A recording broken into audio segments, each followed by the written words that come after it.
Hello. Welcome to eToll-Free.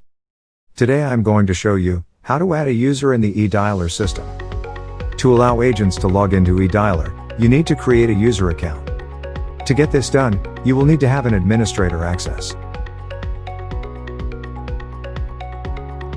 Okay, so from the administration dashboard, go to Users and click Add a new user. Type in your desired username and password. We suggest user IDs should be at least 3 to 8 characters in length and avoid using 0 as the first character. The full name field can be any name or ID for the agent. This information will be visible in the real-time report and can be useful if you monitor the agent's real time. The full name will also be in the calling report when you download the call data. For the user level, normally we set a front or blended agent at a level 1 access, closer or second tier agent to a level 2, and 8 to 9 for administrator access. Now, choose the user group from the drop-down options. If this field is left blank, then the user cannot log into the agent screen.